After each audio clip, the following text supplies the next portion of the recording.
India டுடேவினுடைய இந்த நிகழ்ச்சியில் பங்கெடுக்கிறதுல நான் மிகுந்த மகிழ்ச்சி அடைகிறேன், பெருமைப்படுகிறேன்.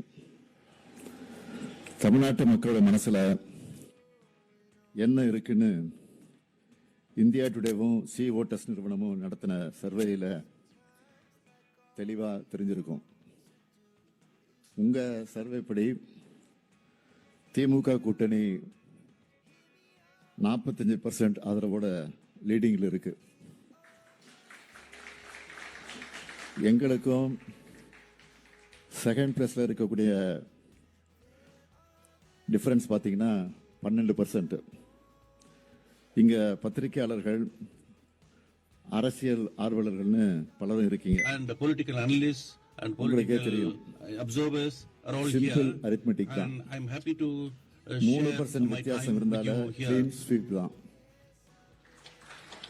12%னா அது நிச்சயம் டம்பிங் விக்டரி தான். 12% is an impressive one. அதுக்குன்னு நாங்க மெத்தனமா இருக்க மாட்டோம். உங்களை பொறுத்த வரைக்கும் இந்த சர்வே எங்களுக்கான பூஸ்ட் அவ்வளவுதான்.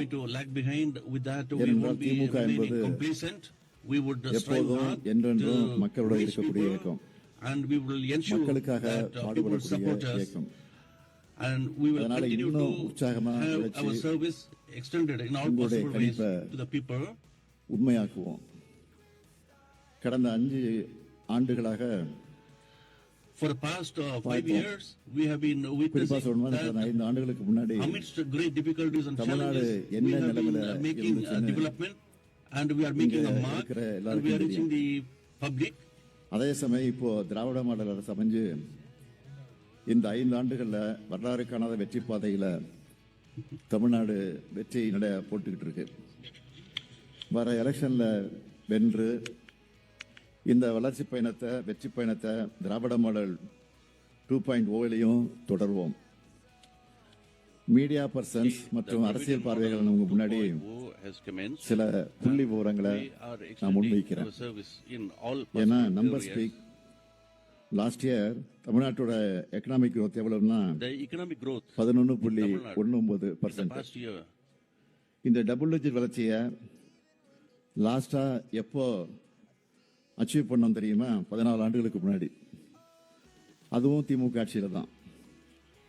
தமிழ்நாட்டுக்கு எதிராக செயல்படுறதுலையும் திமுக அரசுக்கு குடைச்சல் கொடுக்கறதுலையும் கவனமா இருக்கிற ஒன்றிய அரசாலேயே இந்த வளர்ச்சியை மறைக்க நேஷனல் அவரேஜ் கூட கம்பேர் பண்ணா இது 1.74 1.74 மடங்கு அதிகம். அடுத்து இந்தியா முழுக்க 50% அரசு மேல்நிலை பள்ளிகள் தான் சயின்ஸ் லேப் இருக்கு. இதுவே தமிழ்நாட்டில் 98.3% பள்ளிகள் இருக்கு. அந்த லேப் இருக்கு, பள்ளிகளில் லேப் இருக்கு. NIRF தரவரிசையில் தலை சிறந்த 100 கல்லூரிகளில் தமிழ்நாட்டை சேர்ந்த கல்லூரிகளோட எண்ணிக்கை எவ்வளவு தெரியுமா? 33. டாப் 50 ஸ்டேட் யூனிவர்சிட்டியில் 10 யூனிவர்சிட்டிஸ் தமிழ்நாட்டில் தான் இருக்கு. நிதி ஆயோக் வெளியிட்ட SDG குறியீட்டில் 78 புள்ளிகளோட தமிழ்நாடு 2வது இடத்துல இருக்கு. இப்படி எந்த புள்ளி விவரம் எடுத்துக்கிட்டாலும் தமிழ்நாடு டாப்ல இருக்கு.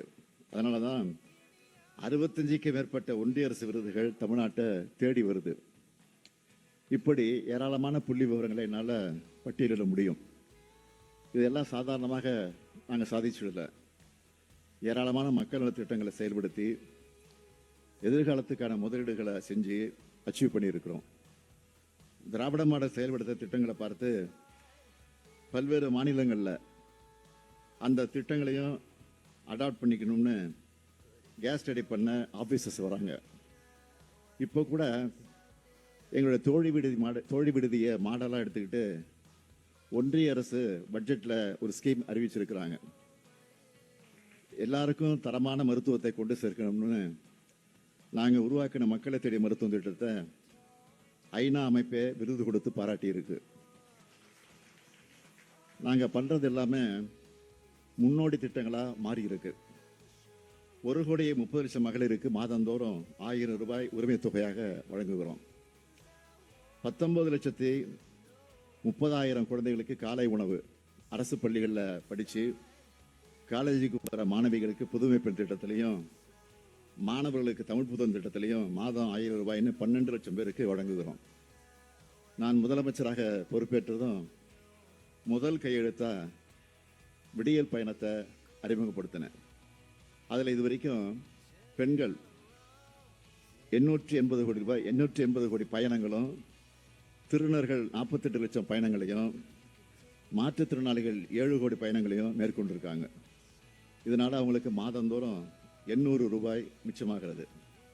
இப்படி இல்லம் தேடி கல்வி, எண்ணும் எழுத்தும், ஊட்டச்சத்தை உறுதி செய், மக்களை தேடி மருத்துவம், இன்னுயிர் காப்போம், நம்மை காக்கும் 48, நலன் காக்கும் ஸ்டாலின், பாதம் காப்போம், இதயம் காப்போம், கலைஞர் கனவு இல்லம், அன்பு கரங்கள் திட்டம், அன்பு சோலை திட்டம், தோழி விடுதி, குறு சிறு நிறுவனங்களுக்கு கடன் உத்தரவாத திட்டம், கலைஞரின் அனைத்து கிராம ஒருங்கிணைந்த வேளாண் வளர்ச்சி திட்டம், கலைஞர் நகர்ப்புற மேம்பாட்டு திட்டம், உங்களுடன் ஸ்டாலின், கலைஞர் கைவினை திட்டம், மாற்றுத்திறனாளிகளுக்கான உரிமை திட்டம், உள்ளாட்சி அமைப்புகளில் மாற்றுத்திறனாளிகளுக்கு நேரடி நியமனம், முதலமைச்சர் கோப்பை, அயோத்திதாச பண்டிதர் குடியிருப்பு மேம்பாட்டு திட்டம், தொல்குடி திட்டம், டாக்டர் கலைஞர் விளையாட்டு உபகரணங்கள் வழங்கும் திட்டம், பேராசிரியர் அன்பழகனார் கல்வி உட்கட்டமைப்பு மேம்பாட்டு திட்டம், பெருந்தலைவர் காமராஜர் கல்லூரி மேம்பாட்டு திட்டம், அண்ணல் அம்பேத்கர் தொழில் முன்னோடிகள் திட்டம், முதலமைச்சரின் தாயுமானவர் திட்டம், முதலமைச்சரின் கிராம சாலை மேம்பாட்டு திட்டம், கல்லூரி மாணவர்களுக்கு மடிக்கணினி திட்டம்னு ஏராளமான திட்டங்களை செயல்படுத்திக்கிட்டு இருக்கிறோம். இதெல்லாம் மக்கள்கிட்ட பெரிய அளவில் ரீச் ஆகியிருக்கு. திமுக அரசு தொடர்ந்தாதான் தமிழ்நாட்டோட எதிர்காலம் நல்லா இருக்கும்னு மக்கள் எங்கள் மேலே நம்பிக்கை வச்சிருக்கிறாங்க. அந்த நம்பிக்கைக்கு என்னைக்கும் உண்மையாக இருக்கணும்னு தான் நாங்கள் உழைச்சிக்கிட்டு இருக்கிறோம். அதே சமயம் இவ்வளவு நன்மைகள் செய்யக்கூடிய திமுக அரசுக்கு ஒன்றிய பாஜக அரசு எப்படியெல்லாம் நெருக்கடிகளை கொடுக்குது என்பதையும் மக்கள் கவனிச்சுக்கிட்டு தான் இருக்காங்க. நிதி பகிர்வு, வரி பகிர்வு, சிறப்பு திட்டங்கள், ரயில்வே திட்டங்கள்னு எல்லாத்தையும் தமிழ்நாட்டுக்கு அநீதியும் துரோகத்தையும் தான் செஞ்சுக்கிட்டு இருக்கிறாங்க. ஏன் இப்போ வெளியிட்ட பட்ஜெட்டில் கூட அவங்க தமிழ்நாட்டுக்கு செஞ்சது என்ன, தமிழ்நாட்டுக்கு நன்மை செய்வாங்கன்னு நம்பி தான் கோரிக்கைகளை வைக்கிறோம். ஆனால் பட்ஜெட்டில் தந்தது 0 தான். இப்போது என்டிஏ கூட்டணிக்கு அதே 0வை மக்கள் திருப்பி தரப்போகிறாங்க. மக்கள் எல்லாத்தையும் பார்த்துட்டு தான் இருக்காங்க. நிர்வாக ரீதியாக இந்த அளவுக்கு இடைஞ்சல் கொடுத்தா ஆளுநரை வச்சும் அவதூறுகளை பரப்பும் அரசியல் ரீதியாக சீண்டி பார்க்குறாங்க. ஊழல் கரைப்படைந்த அத்தனை பேரையும் ஒன்று சேர்த்துக்கிட்டு பொய்களை பரப்பிக்கிட்டு தேர்தலை சந்திக்க வராங்க. இந்த ஊழல் கூட்டணிக்கு பேர் டபுள் இன்ஜின். அந்த டப்பா இன்ஜினோட லட்சணத்தை டெல்லி, உத்தரப்பிரதேசம், பீகார்னு பல மாநிலங்களை பார்த்துக்கிட்டு தான் இருக்கோமே. பாஜகவை பொறுத்த வரைக்கும் வெறுப்பை பரப்பி பிரச்சனைகளை உருவாக்கி அதில் குளிர் காயணும்னு நினைக்கிறாங்க. ஒரே ஒரு எக்ஸாம்பிள் சொல்கிறேன்.